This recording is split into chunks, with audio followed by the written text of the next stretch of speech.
Welcome. You've just pressed play on a soft journey through the distant, mist-covered stretches of the human past. A time before writing, before farming, before kings and coins and countries. A time when the world was quieter, darker at night, and slower in every possible way. Wherever and whenever you are right now, I invite you to simply rest. Perhaps you're tucked into bed, or nestled into a quiet chair, or maybe lying still, eyes open to the dim light above. If I may ask, what time is it for you? Midnight, 2 a.m., or some hushed hour in between? No matter, time feels softer here, less important. Tonight, we'll be drifting gently into the lives of the people we call cavemen, though they were so much more than the word suggests. And no, this won't be the fast-paced, fire-swinging, saber-toothed drama you might find in a children's storybook. Instead, we'll take our time, unhurried and calm, walking step by step through their daily world, what they saw, what they touched, what they quietly endured. So take a deep breath and let your thoughts slow with the rhythm of this journey. So we'll begin, not with war or invention, but with something quieter, the simple rhythm of a day. Let's imagine ourselves back then, not as explorers or warriors, but just ordinary people trying to get by, trying to stay warm, to stay fed, and to stay close. Let's begin. Imagine yourself waking to a world untouched by electricity, untouched by noise, by schedules, by glass or brick or concrete. Instead, you wake to the sound of wind brushing over rock, the faint creaking of wood outside the cave's edge, and the low breath of others around you, still sleeping. Your eyes open slowly, the dim gray light of dawn just beginning to stretch across the entrance of your shelter. You lie wrapped in coarse fur, the dried skin of animals caught long ago, their warmth lingering even now. The floor beneath you is cold, uneven, packed earth scattered with bits of stone and ash, but you are used to it. Your body knows this ground. You don't rise immediately. You lie still, eyes half-lidded, breathing slowly, listening. There are no sudden movements here. Life moves carefully, softly, around you. Others are beginning to stir. You hear the soft shuffling of a body turning over, the creak of a wooden tool being moved, the faint snap of a twig underfoot. No one speaks. Not yet. The morning is not a time for noise. Near the wall, someone is already tending the fire, a collection of glowing embers from the night before. They blow gently, methodically, coaxing orange back into flame. A thin column of smoke rises, carrying with it the scent of burnt wood, old grease, and ash that clings to everything. The fire is central. It gives warmth, light, safety. Without it, the night is longer, colder, and much less forgiving. You stretch, pulling your fur tighter around your shoulders, then sit up slowly, joints stiff from sleeping on stone. You reach for a small pouch beside your bedding. Inside, a few dry berries, maybe some smoked meat if you're lucky. This is breakfast. There is no feast, no table. You eat from your hands, hunched slightly, chewing slowly as you watch the morning settle in. There are no plans written down, no leaders barking orders, yet everyone seems to know what to do. The rhythm of the day is remembered, not spoken.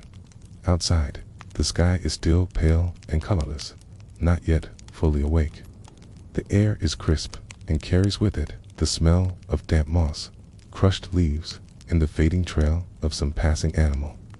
You step outside and feel the world widen. Trees sway gently in the breeze, their bare branches swaying and creaking.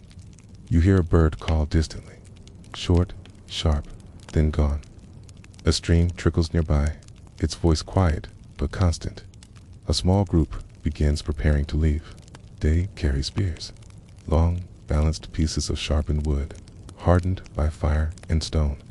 Their bodies are lean, not from choice, but from necessity. Hunting is hard. Some days they return with meat, other days with nothing, but still they go every day, because hunger is never far away. You stay behind this morning. There's work to do here, near the fire. An older woman crouches over a thick animal hide stretched between stakes, scrapes it carefully with a sharpened flake of bone. Okay? You sit beside her, watching, then begin working your own piece. The process is slow, repetitive. The smell is strong. Animal fat, smoke, and the faint iron scent of blood, long dried. But you don't notice. Not really. You've known it your whole life. Further down the path, a younger girl helps her brother sort stones, the right ones for making new tools. They work together quietly, tapping pieces against each other, listening for the sharp snap that signals a good break. Behind them, another child is sketching in the dirt with a stick, long, looping lines that have no meaning but feel like they do. At the edge of the trees, someone checks a trap laid the night before, a simple snare of cord and bent wood. It's empty, again, but there are fresh tracks nearby, a promising sign. He resets it silently and walks back toward camp. The sun begins to warm the rocks, and with it, the pace of the day settles into motion. Food is prepared, slowly. Its tools are sharpened and repaired. Cordage is twisted from plant fibers. A woman hums softly, not a melody, but a rhythm to pass the time. Occasionally, someone speaks, but rarely more than a few words. Okay? Conversation is not entertainment here. It is function. Sound carries, and silence is safer. You sit near the fire, resting your hands, watching the light flicker across the uneven cave wall. It dances over soot marks, over the faint outlines of handprints left generations ago, some newer, some old, layered one atop the other, like memories left behind. As midday approaches, the hunters return. You hear them before you see them, the sound of feet on gravel, the swish of branches. They bring a deer, its legs bundled and carried between two. It is a good catch, and it means the group will eat well. For now, the carcass is lowered gently near the fire. No celebration, just relief. Hands begin their work at once. The animal is skinned with stone blades. The meat will be dried, the organs saved, the bones cracked open for marrow. Nothing is wasted. Every part has purpose. It is not gruesome. It is quiet, intentional. Nearby, the children gather to watch, not out of curiosity, but because they must learn. They will need to know how this is done someday soon. As the day wanes, the cave begins to glow with firelight again. Shadows stretch along the walls. The forest quiets. The birds stop calling. The wind grows softer. A few people sit near the cave entrance, watching the last light fade. There is no singing, no storytelling hour, but someone in a low voice begins speaking of a distant valley, of a journey taken years ago. The others listen, not with wide eyes, but with calm faces, heads slightly tilted. You eat what's been cooked, simple strips of meat, warmed over flame. You drink from a bowl of water, passed from hand to hand. The smoke from the fire clings to your hair, your skin, your teeth. It will not wash away. But that too, you are used to. Tea, night has returned. The fire dims. The stars begin to reveal themselves beyond the trees. Quiet, ancient witnesses to lives lived long before you, and long after. You lie down again, slowly, the fur pulled back over your shoulders. The sound of breathing surrounds you, close, familiar, safe, and just as the day began, slowly, gently, without urgency, it ends the same way. Sleep doesn't come with a snap, crate. It creeps in, quiet as fog, and when morning returns, so too will the rhythm of life. Let us now shift our focus, not away from this ancient world, but deeper into it. Not to a moment or an event, but to a single person. Life, quiet and unrecorded, yet full in its own way. A person who lived and died long before your time. We'll call her Kima. Of course, we don't know her real name. No one wrote it down.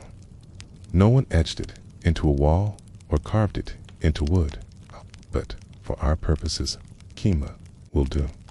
It's soft, simple, timeless. Imagine her now, not as a statue or a sketch, but as a living presence, sitting quietly in the fading sun with a piece of flint in her lap and a hide draped over her shoulders. Her hair is dark and coarse, tied loosely with a strip of sinew.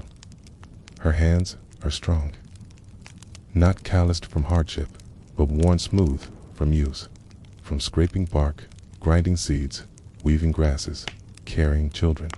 She was born in a shallow cave overlooking a quiet bend in the river. That cave was her entire world. At first, its ceiling was low and blackened with soot. The scent of smoke and damp earth was constant, comforting. She would have opened her eyes to the flicker of firelight, the sound of gentle voices, and the steady beat of rain on stone. As she grew, she watched everything, silently, as most did in that time. There was little talk. Knowledge was passed through gesture and repetition. You learned by doing, by watching closely, by paying attention to the quiet. She learned to sort berries from thorns, to step lightly so the birds wouldn't startle, to press reeds into tight bundles and twist them into cords. She watched others skin animals, gut fish, carve wood, sharpen tools, and slowly, with no fanfare, she began doing these things herself. Kima was not known for being fast or clever or especially strong. She didn't lead the hunts or invent new ways of biting arrows, but she was consistent, reliable. If a hide needed scraping, she would scrape it. If a child wandered too far from the fire, she would bring them back, wordlessly. She mended tears in cloaks. She gathered herbs. She followed the rhythm of her people's needs, never at the center, but never far. She once fell, we think, at the age of about 9, down a low ridge where the trail curved too sharply. She tore the skin on her leg and walked with a limp for some time after that. There is evidence, in bones left buried long ago, of healed fractures and worn joints. These tell the story of a life that kept going, even when it hurt. Pain was not unusual, nor was it feared. It was simply part of being alive. When she was older, perhaps 14 or 15, she was paired with another, not married, not in the modern sense, but bonded, joined in a quiet understanding, a companion with whom she shared food, warmth, labor. They did not declare it. They simply began sleeping beside one another. That was enough. Together, they had 2 children. One did not survive. The second, a girl, grew strong and would later become a gatherer like Kima. There were no celebrations when children were born, no ceremonies. But there were moments of closeness, of heads bowed together in the firelight, of quiet hands passing food or water from one to another. Kima lived through one long winter that nearly emptied her group's food stores. She learned then the value of roots buried deep, of frozen bark peeled from trees, of patience. They did not panic. They waited. They survived. When spring came, they moved camps, slowly, over many days, following the river south where the snow melted first. She saw death, as all did, sometimes quietly, in sleep. Sometimes not. When someone passed, there was no great mourning. But there was silence, a long stillness, held together by glances and shared tasks, a burial of stones, a memory, perhaps, passed on in a story whispered at night. Later in her life, not old, but older than most, Kima became something of a center, not a leader. There were no leaders in the way we think of them now, but people began to turn to her, not for answers, but for presence. She carried the old techniques.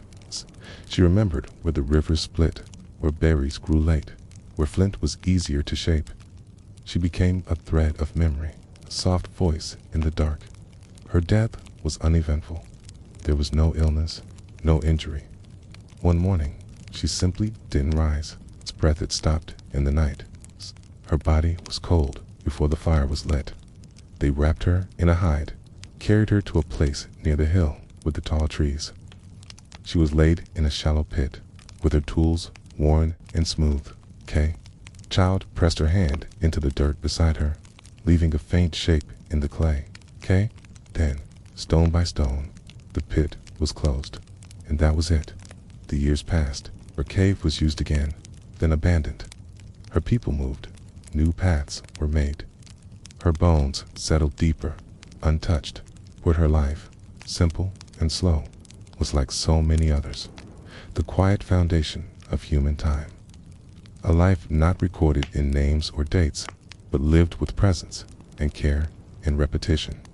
No heroism, no grand events, just living, breathing, waking, sleeping, watching the sunrise and the fire flicker low. And perhaps, if you listen closely, that's all most of us are ever doing. Even now, we've spent time with the rhythm of daily life, and we followed the imagined journey of a single human, long gone. Now, we drift into quieter territory, a space made not of memory, but of mystery, a space filled with objects, with traces, and with questions no one can answer. For much of early human history, there are no books, no dates, no names. There is no record keeper, no storyteller whose words were bound in paper or carved in stone. And yet, something remains. A tool, a mark, a path, a burial. Things made or shaped, used or arranged, left behind, intentionally or not, and still found today. Let's begin inside a cave, deep underground, the kind of cave you can't reach without crawling through narrow, wet passages, where the light disappears entirely and silence becomes a living thing. Now imagine your torch, or perhaps just a small flame of animal fat on a stone dish, flickering faintly against the walls. And there, in the dim curve of the cave's belly, are images, not symbols, not letters, but animals, herds of them, painted in rich red, ochre, black, and white. Lines overlap, hooves, horns, arched backs, wide eyes, bison, reindeer, horses, mammoths, some sketched with charcoal, others with groundstone pigment mixed in fat or spit. Many are layered, repainted again and again, perhaps over generations. The oldest of these paintings are over 30,000 years old. And what do they mean? That's the mystery. Were they magical? Were they instructional? Okay. Did early humans paint the animals they hunted in hopes of catching them, or to honor them? Or were these paintings part of a ritual we no longer understand? One passed from firelight to firelight in the quiet hours of night. Some think they were part of coming-of-age ceremonies. Others believe they were a kind of sacred storytelling, and some, perhaps most humbling of all, believed they were simply expressions of thought, early attempts to capture the world as they saw it. Above and around these paintings, we find handprints, many small, likely children, and, almost always, open-palmed, facing outward, as if to say, I was here, I lived, I stood beneath this rock and breathed this air. Elsewhere in the world, caves hold stranger things. Bundles of bones, neatly arranged, skulls placed in circles, red pigment spread around bodies that were long dead. In one burial site, an old man was placed with a horned headdress beside him, not worn, just resting. Was it symbolic? Was he respected, feared, remembered, or was it simply what was nearby? We find small, carved objects, figurines with wide hips and round bellies, the so-called Venus statues, found from France to Siberia, always with exaggerated features, no face, no hands. Some think they were fertility symbols, others think they were spiritual, or educational, or decorative, or something else entirely. These tiny statues were carved with care, polished, smooth, held, perhaps, in someone's palm often enough that the stone itself remembers the shape of fingers. Then there are the beads, strung into necklaces, worn perhaps as decoration, perhaps as identity, perhaps as memory. Some are made of teeth, of bone, of shell, others of soft stones, pierced precisely. Some shells come from the sea, even though the place they were found lies far inland. They must have been carried there, traded, or brought home from a long journey. The colors of the beads vary: whites, browns, reds, soft yellows. Some are grouped deliberately. A pattern, a story, a memory of someone. We can't be sure, but someone thought they mattered. Someone kept them close. Even the simplest tools carry secrets. A flake of obsidian, sharpened to a near microscopic edge. Scraper carved from bone, worn smooth by hundreds of hours of use. Throwing stick, not quite a spear, not quite a club, designed to arc gently through the air, weighted perfectly. Some tools are so advanced in their shaping, their balance, that modern experimental archaeologists still marvel at them. These were not primitive minds. These were not dull-witted people fumbling through stone. These were craftspeople, observers, tinkerers, patient and precise. Then there are the places where only footprints remain. In one such cave, preserved for millennia by layers of silt and ash, the footprints of a child wend gently through a passageway. Bare feet, small, deliberate. In some places, the child is alone. In others, the prints are beside those of a wolf, or perhaps a dog. They walk together, side by side, for several meters. Then the animal's prints stop, turn, leave. Was the animal a companion, a pet, a threat? We can't know. Only that they were there together for a time. What's even more beautiful, perhaps, is how incomplete all of this is. For every object we find, there are 1,000 lost. 1,000 more that never survived time, weather, rot, collapse. Most of early humanity is silence, a tease, absence. Their voices, their laughter, the way they held hands, the way they hummed to children, the way they lit fires and told stories and whispered in the dark. None of that remains in stone. None of it fossilizes. And yet, you see a small handprint blown against a cave wall. So fragile, so human. It is impossible not to feel something. Not just curiosity, but connection. Even now, after thousands upon thousands of years, that hand still reaching. By now, we've spent some time in the daily rhythm. The waking, walking, scraping, resting. We've imagined one person's quiet journey through life, and we've traced the soft outlines of the mysteries left behind. But as we bring this long, gentle reflection closer to its end, we drift toward something subtler, a contrast that exists even in the most ancient of human communities.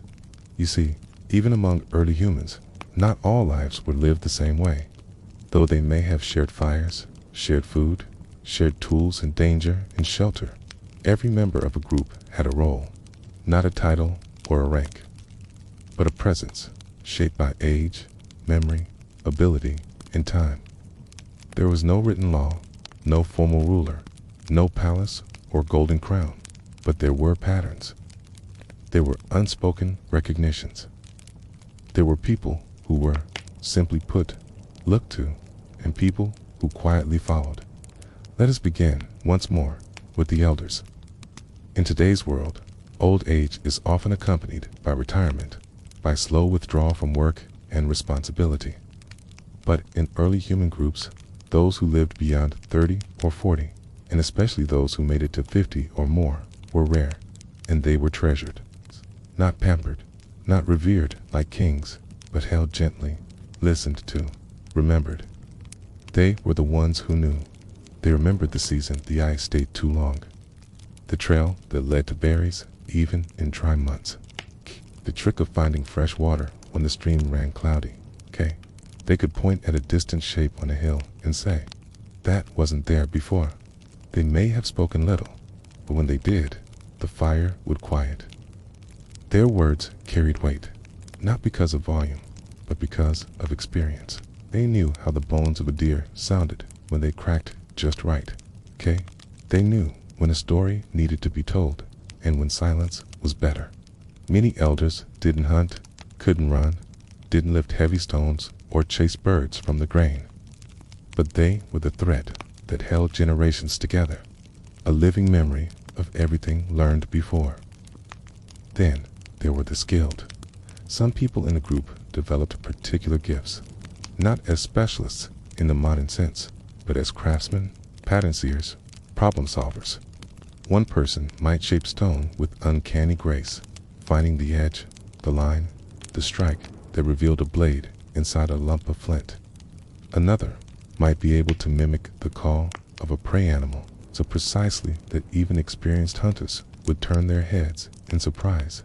Perhaps someone understood which leaves, when boiled, eased stomach pain. Someone else might recall the night sky's slow rhythm, when stars marked the shift of seasons. These people were not better, but they were different, and difference in such a closely bound group mattered. Children, too, had roles. Their feet were quick, their curiosity tireless, their eyes sharp.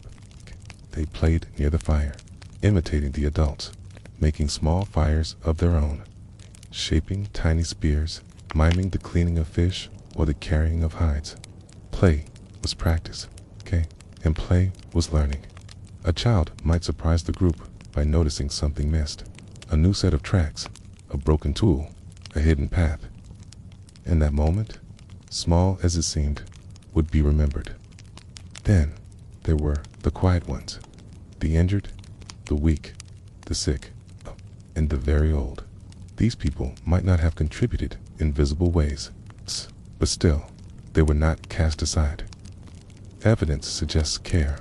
Long-term care was given to those who couldn't walk, those who had lost sight, those whose bones had broken badly, then healed. In a world where food was not guaranteed and effort was everything, someone still brought these people meals, wrapped them in warmth, let them stay close to the fire. That's worth repeating. In a world where every bite of food mattered, they were still fed. And maybe that tells us something profound about who we were, even then. Some groups may have had figures we might call shamans, those who lived on the edge of the village, who painted strange marks, who listened to dreams, or made sounds no one else made. They may have been thought of as closer to the spirits, or to animals, or to something deeper, or they may have simply been allowed to be different, not feared, not followed, but accepted. In this way, early human life was complex, not in hierarchy or economy, but in respect, in roles, in the gentle balance of individual strength and group survival. And yes, there were leaders, but not with crowns or commands. Leadership in these groups may have shifted with the seasons. A skilled tracker might guide the group in the spring. A skilled flint knapper might lead during winter, when staying put and tool maintenance mattered most. An elder might be consulted when the stars changed. A mother might take charge when the children grew restless. No orders shouted. Consensus. Recognition. A subtle turning of heads toward the one most trusted in the moment. In a group of 30, power did not need a throne. It only needed quiet acknowledgement. The group might gather when others arrive. Different faces, different songs, different tools. These were the strangers, the visitors. Some might bring stone from a distant quarry. Others might know of a drying river or a herd on the move. These exchanges, gifts, gestures, shared dances, or quiet trading, remind us that even in the most ancient times, we were not isolated, moved. We met, we listened. And so, among the quiet repetition of early life, there was texture, there was difference. There was space for those who remembered, those who built, those who followed the fire, those who spoke rarely but were heard when they did. Status wasn't fixed, but flowed like a current, soft, invisible, felt more than seen. Even sleeping arrangements may have reflected this. The oldest or youngest kept nearest the fire. Those who needed care placed close to the ones who provided it. Friends sleeping near friends. Bonds not spoken, but known. And still, all woke to the same chill of morning. All stepped into the same forest, cuckooed the same strips of meat, sat on the same stones, and stared into the same firelight that warmed their ancestors. Even in contrast, there was deep connection, even in difference, unity, 'cause, above all, they survived together, and that meant seeing one another, knowing one another, carving space for each other, in the forest and in memory. And now, our journey comes to rest. We've wandered far tonight, not through kingdoms or empires, but through something quieter, something older, a world of soft footfalls and dim firelight, of scraped stone and woven grass, of silence and survival. You've walked beside the ones we call cavemen, but perhaps now that word feels different, not crude or simple or distant, but familiar, human. Their lives, though shaped in stone and shadow, were not so unlike your own. They woke, not to alarms, but to the shifting of light across a cave wall, ate simply, moved with purpose, tended to the sick, and watched the seasons roll over the land like breath. They did not name the stars, but they saw them, night after night. They had no written words, no clocks, no cities, no borders, but they knew how to wait, how to endure, how to listen to the world around them. They lived close to the earth and to one another. They spoke softly, or not at all. And when they died, they were remembered in ways that didn't need names. A handprint on a wall, a bead laid beside the body, a path walked again and again until the trees remembered the shape of their steps. And now, lying here, in your time, in your space, you carry the echo of those lives inside you. The part of you that seeks warmth, that finds comfort in rhythm, high watches firelight dance, or the way shadows move at the end of the day. That part is ancient and still with you. So let it rest now. Let your breath slow. Let the muscles in your face soften. Your jaw, your hands, your legs. Let it all melt like the edge of a memory. Whatever hour it is, late or very late, know that this quiet was made for you. There is nothing you must do now. Nothing to plan, nothing to carry forward. Just the feeling of having traveled through time and returning safely to the quiet, to this moment. The fire in your mind's eye flickers low. The last bits of ash swirl and settle. The cave is dark but peaceful. Outside, the trees sway gently. The stars do not speak, but they've seen all this before.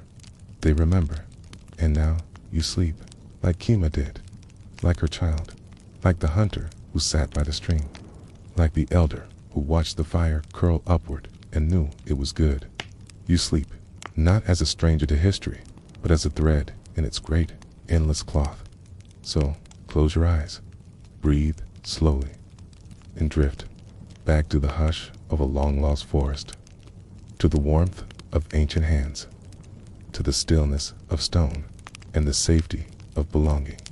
You are safe. You are here. You are held. Good night, and sleep deeply.